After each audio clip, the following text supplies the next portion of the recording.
All right, then, ladies and gentlemen, as informed, we are ready to begin the Startup Showcase by Castler, and we're delighted to welcome Mr. Ritesh Tiwari, CPTO and co founder at Castler. Let's welcome him with a round of applause. We request the console to ready the presentation, please. Over to you, Mr. Ritesh.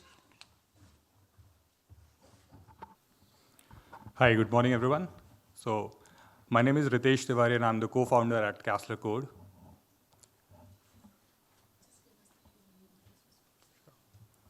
So, so first of all, I would like to thank GFF and the selection panel over here for giving us this opportunity to present at this mega event. So today, I'm going to talk about a very simple topic, which is software escrow, but it has got a, you can say, a major impact. So what is software escrow, right? So software escrow is a process where the seller of a software, the buyer of the software, gets into an agreement, right? And they align themselves that the seller of the software will deposit the source code with a neutral party called an escrow agent, so that in the event where if the vendor goes, kind of event happen where the vendor has to liquidate or something happens or anything happens which takes the software southward, and as per the agreed terms and condition, the escrow agent, which is Castler here, can release the source code to the buyer. So without wasting time, I'll go to the next. So in India, what we have seen, the software escrow was mandated by the regulators, be it Reserve Bank of India, SEBI and IRD. They all mandated that if you are a regulated entity in India and if you are using any software which falls under the purview that it is a critical software for your operation, then the source code of that needs to be escrowed. So this was more on a compliance side, but what we have seen is if you're planning your BCP, right, then the BCP should be above compliance. What if tomorrow your regulators ask you that, have you verified the source code that you have escrowed? Have you ever seen that whether the source code that you have escrowed for the day, when something happens or a disaster happens, even that code works or not?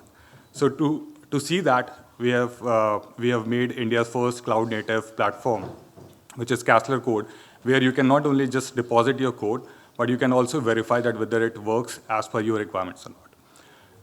Next slide. Globally, what we have seen is that software escrow is considered as one of the most critical part when it comes to daily operations. So if we see some of the incidences at Kmart Australia, UK's TSB Bank, or American April, right? With Kmart, what happened, right? They faced an operational disruption in 2018 due to vendor going into a kind of insolvency event. TSB banks, right, they were trying to migrate their software, right, but the migration failed and they didn't have the source code of the previous, so it got delayed and the operation of the bank was affected by more than 48 hours. With American Apparel, right, they didn't have a proper BCP and software escrow planning, and because of that, their vendor just stopped supporting them on one day. So apart from these things, right, when we talk about risk for any businesses, right, which is related to source code, so we see there is a business continuity risk, there is a compliance and regulatory challenges, vendor lock-in and lack of control when it comes for the buyer, and it's very obvious that we'll have security and data privacy risk as well. So to ensure this, we have created India's first cloud-native platform, which is Castler Code. Here we play the role of an escrow agent, and we facilitate right from 0 to 1. So the 0 stage is facilitating an escrow agreement, which is between a buyer and a seller. Let's say you are a bank and you are running a piece of software where you are giving an online banking solution, and that is given by a vendor. So right from taking your buyer and your seller side and coming that into an agreement, making that escrow agreement. After that, getting that source code pulled from the seller, making sure that it is deposited and the current version is deposited. After that, making sure that the software also runs. We have 3 levels of basic verification, L1, L2, and L3.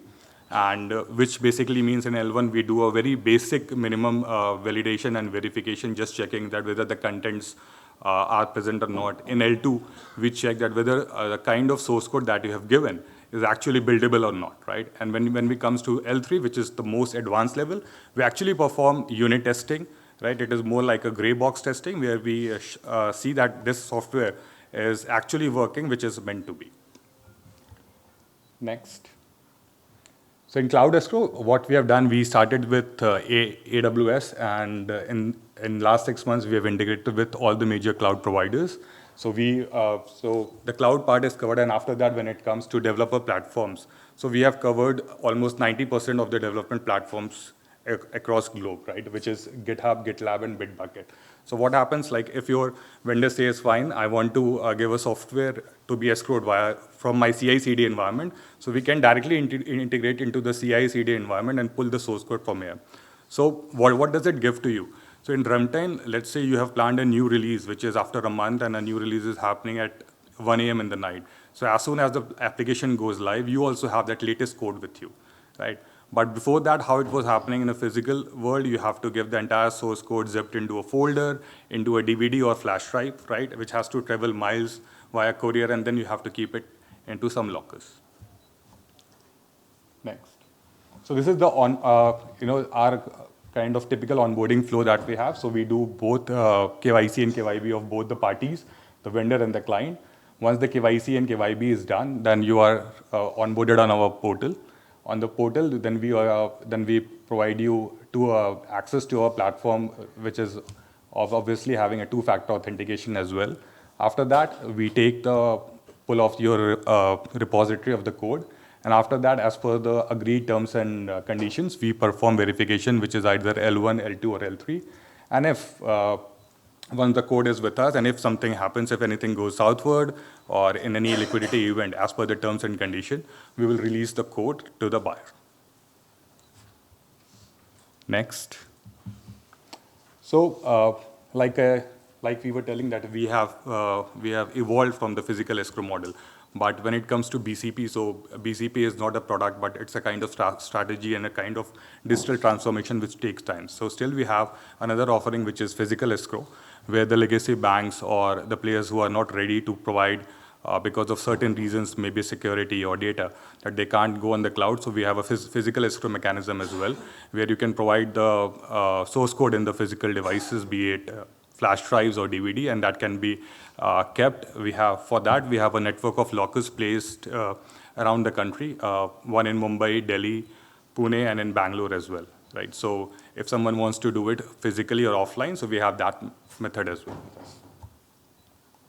So on a high basis, if we want to do a quick comparison between cloud escrow and physical escrow, so these are the things if you want multi-location storage, cloud, physical is possible. But what if you have a client which is based out of UK or Dubai, where they want a data localization?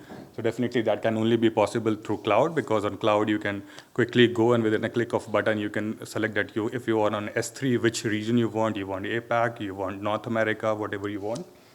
Real-time updates and verification, like I was telling, on an average basis, we have seen for the financial institutions, for any application, they do at least 4 releases in a year, right? So let's say if any release goes on a quarter, and if you want to update it on real-time basis, so the only quick possible way is cloud escrow.